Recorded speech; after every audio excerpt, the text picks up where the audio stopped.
Your giant question. 3 key storylines or factors for the Oilers in this series. I want you to go 1 through 3 with me, and I already got a couple ready right off the dome. Number 1, and a couple of you touched on it in the chat, Deutschland Dangler said McDavid was held pointless for 3 games last series. That won't happen again, mark my words. And Maynard Nugent Spivey, the big X factor is McDavid any healthier today than he was against Vancouver. Liam, quite honestly, my big storyline, number 1, is what are you going to get from Connor McDavid in this series? He was lights out in the series against LA. If you watch that series against Vancouver, he was banged up. There's no denying it at this point. He's sick or he's banged up. He was not at 100% throughout that entire series. If you can get 100% Connor McDavid, you have a good chance of winning this series. If you can get, and I honestly don't know the last time we've seen this level from him, but if you can get 110% Connor McDavid, if you know what I'm saying, the games where you just sit back and go, holy shit, he is in video game mode and he is not going to be stopped. If you get that level, you're the favorites in this series. And as much as against Vancouver, again, I said they just had to not be bad. If they bring their B level, B plus level, they're going to be fine. You're going to need more than that to take down this Dallas Stars. You are the underdogs for a reason. And to me, it starts with 97. You're not winning this series if 97 is not humming at 100. Yeah, you're going to need a lot more from McDavid, and hopefully these couple of days off are going to benefit from him. So I would agree that's a big storyline. But I think one thing that's actually been good and maybe overshadowed a little bit, and we have spoken about it, of course, but like, while McDavid hasn't been scoring goals, like Hyman and Nugent-Hopkins have been chipping in quite regularly to kind of carry the load, whether that be on the power play or whatever, at 5-on-5. Like Hyman has 11 goals in the playoffs so far. So I think you need more from McDavid in the goal scoring category. And it's funny that we criticize him and he has 19 assists so far in the playoffs, right? But we haven't seen that supernova game from him. I think game 2 against Vancouver was a really good game from him overall, but also he played 30 minutes or whatever it was with 2 of the other best players in the world right now. So yeah, you do need more from McDavid, and I think it will come. I think this series will be interesting with him going up against Heiskanen rather than like a Quinn Hughes. Or I guess it was Susie and Myers, wasn't it?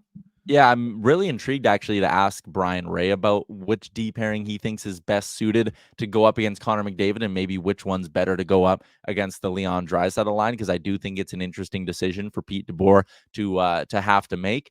But that's my number 1, Liam. I'll go through my 3, and then I'll ask you if I missed anything or if I have anything out of order. Number 2, we just talked about it. It's what made me want to get into this, but it is going to be goaltending for me. Like, it will be very, very hard for Stuart Skinner to be the better goalie in this series. Jake Ottinger is damn good. He's been damn good in playoffs past, and this year he's been giving the Stars nothing but quality. Chatted with Carter Hutton today about what makes Jake Ottinger so good, and he talked about how it's the big saves when they matter the most. Like, this is a guy who in the third period is at his best, in overtime is at his best, is the kind of goalie who, if you don't have it for 5 to 8 minutes in overtime, like they had stretches of against Colorado, he's good enough to hold you in there and do the old bend but not break. You'll give up 5 chances if you're sloppy, couple bad icings.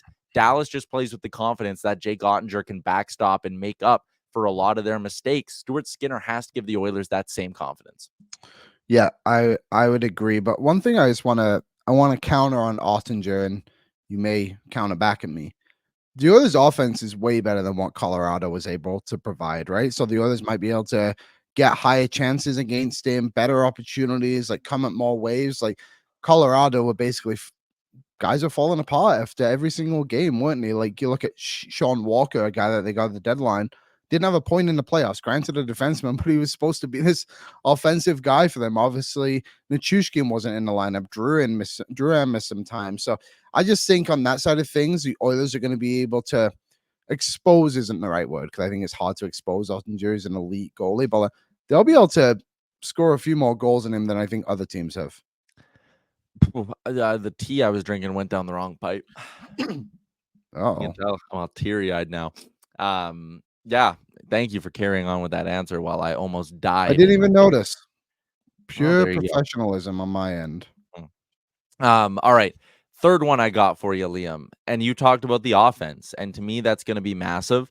But as much as we need McDavid and Draisaitl to really come through and be at their best, You've made it through 2 rounds without getting literally anything from your bottom 6 production-wise. I know okay, No. Janmark had the 1 goal, and Fogel scored an empty netter. Holloway had 2 goals on the fourth line. Yeah, they lost that game, but sure, Still got sure. it. Yeah, I'm you're pretty right. sure when Kane was going, he was a third line player, No, Kane spent the bulk of these playoffs now with Draisaitl, but or he's he been was on the second moments. line with Nuge. Go on. My point is, Liam, my third storyline key matchup that the Oilers need to do, they need something from the third and fourth lines with a bit more consistency because Mm. Dallas is going to get it, man. That's the other big part of this. And AB, I think we got the lines right there. We can flash them up for Dallas, but like Marchment and Dadonov, those guys can score. Tyler Seguin is still a decent hockey player. The fourth line, Steele, Smith, Faxa, those guys can work and grind you down. That bottom 6 for Dallas is going to get the job done. Edmonton needs their bottom 6 to also get the job done. They will not win purely off the back of McDavid. They will not win purely off the back of goaltending. They need every area to be firing on all cylinders, and that bottom 6 is a big, big part of it. Like Ryan McLeod, Warren Fogle, it's time to wake up, boys. Like, time to get some scoring. You need a game where they come through with 2 goals, and maybe you win that game 4-3, and you're sitting there going, holy shit, thank God the third line finally came through and produced something. That is a massive part of this. Yeah, I wonder when Henry comes back if he can bring a little bit of something to that line and go from there and see if he can generate something if they can get McLeod on the wings. So Fogel's the one for me that really, really needs to get going. Like McLeod, we've known his inconsistencies all season of just not shooting and all that stuff. But Fogel had 20 goals this year. Those last 2 games of the year, like he was really good. And I know guys were out of the lineup, but he stepped up and he was producing against Colorado and Arizona. And we haven't seen it at all in the playoffs. I think last game we saw a little bit more urgency and effort from him, and especially in the last few moments of the third period, like trying to keep that puck in the offensive zone. But for me, he's the one. He has been the most disappointing player in this entire playoffs, and that's saying that with a goalie and Stuart Skinner who's literally scratched. But Fogel had 20 goals, and you need at least one in the first 3 games from him. Is that fair? I think so. I think you need even more than that from him and McLeod combined. I think that line, that third line needs to be a goal every second game kind of performance here. And they need to keep playing the decent they need to keep playing decent defensive hockey as well. A little bit of chatter in there about, the Stars saying that, hey, are we overhyping them? Why are they getting this much love? They had 8 20-goal scorers on their roster this season. 2 30-goal scorers, granted, Rupe Hintz likely not available in night 1, but Wyatt Johnson scored 32 goals. Hintz scored 30, Robertson 29, Pavelski 27, Sagan 25, and he only played in 68 games. Duchesne 25, Marchment 22, Jamie Benn 21. You compare that to the Oilers, they only had 5 20-goal scorers in their lineup. 3 fewer guys. That's basically a third line, and one of them's Warren Fogle, who has barely played this or hasn't shown up, hasn't scored since game 1 against the LA Kings. So right now, the Oilers are basically operating with 4 20-goal guys compared to Dallas's 8. So I think the depth has to step up a little bit. One area where I will give the Oilers maybe a bit more credit if I'm doing the how many 20-goal scorers on each side. Ryan Nugent-Hopkins is playing his best hockey of the season right now, potentially his best hockey as an Edmonton Oiler right now. That's impactful. If Nuge is going to keep contributing at 5-on-5, regardless of if he's with Connor McDavid or not, Nuge contributing at 5-on-5 is huge.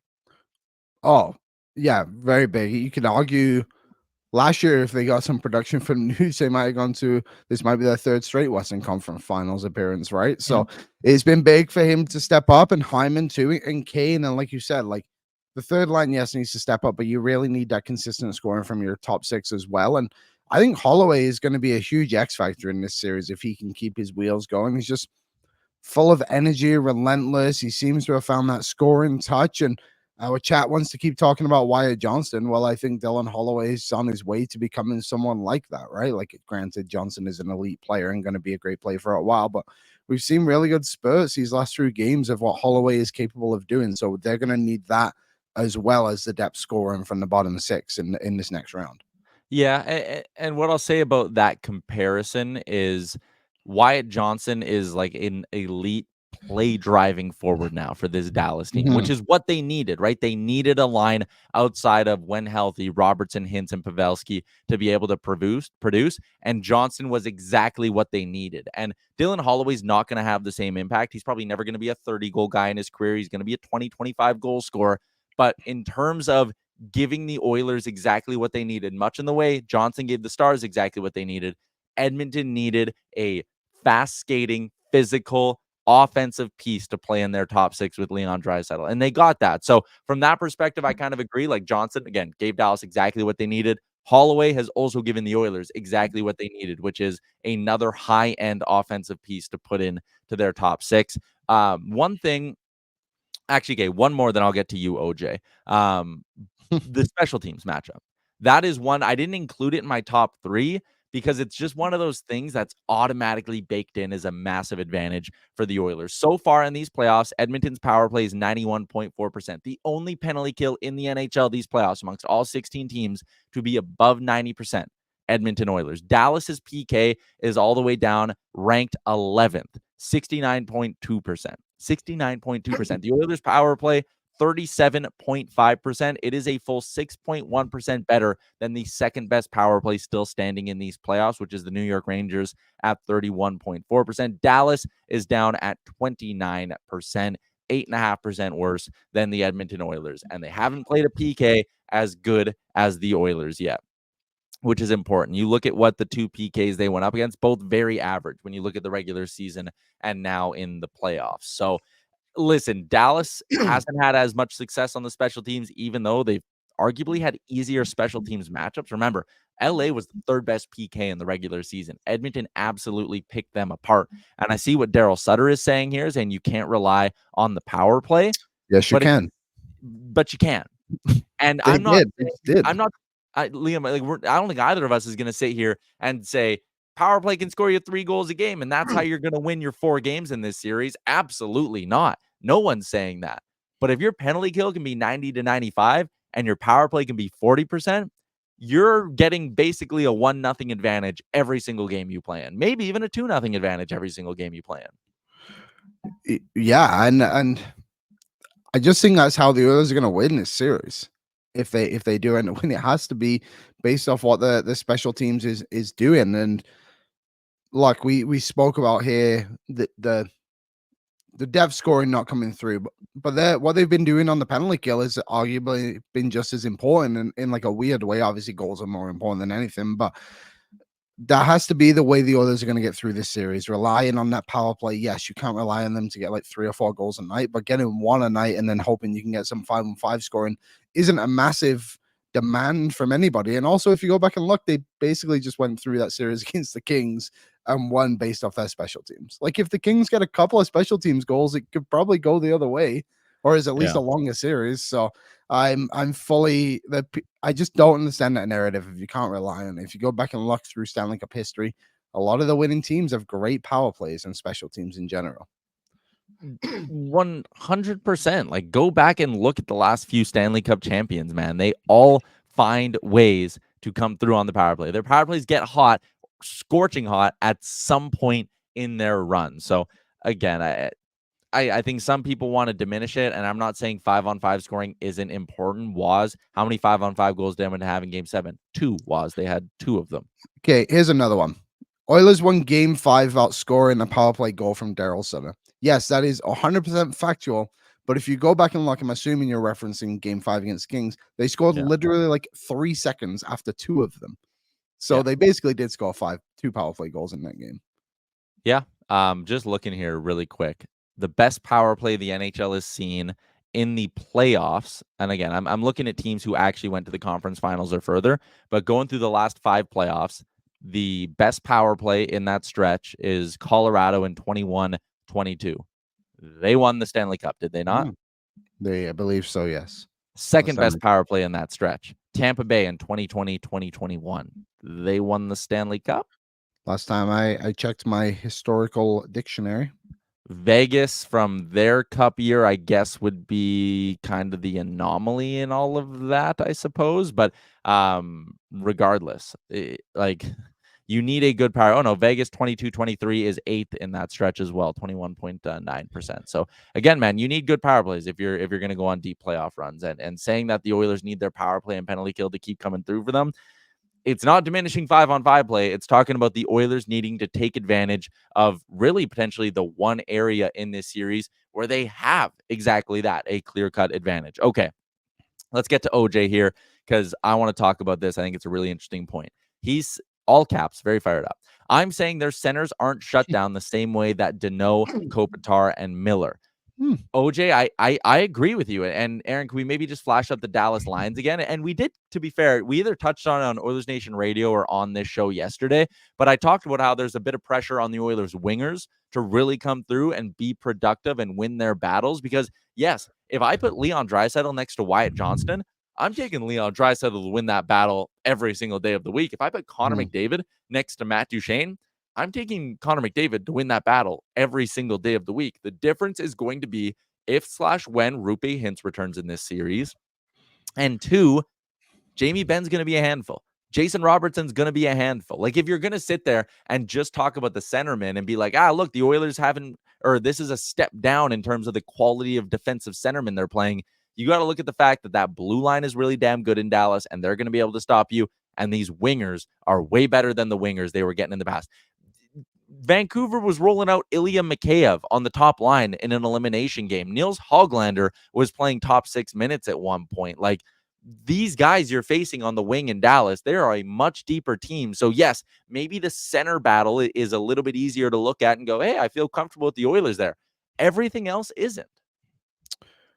Yeah, I totally agree. I think Dallas can look at that too with the way the Colorado Avalanche will line up some nights as well. Like, this team is deeper on the Oilers side of things, but it is interesting. Yeah, the sentiment depth, like, it's obviously really good on Dallas, but like very offensive focused. And I mean, the wingers have shown up for the Oilers again. Like, that top 6, that group of 4 have been legit for them. So they've got to step up, like you said, and this will be interesting. Like, Stankoven and Wyatt Johnston and Jamie Benn. That's such an interesting line to me because you should have 2 guys who are very inexperienced, and Jamie Benn, who is not what Jamie Benn used to be. But to be fair, he won a Hart Trophy with like 80 points or whatever it was. So I'm very, very curious. Like, the Oilers, everyone seems to have him as the underdog, and rightfully so. I think Dallas is a legit team, but for me, I think it's the blue line more than maybe the full forward group, which overrules what the Oilers are able to beat them at.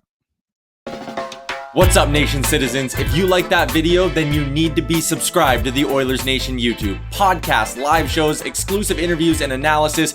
Everything you need from your favorite voices at Oilers Nation. And you don't want to miss any of it, so hammer that subscribe button.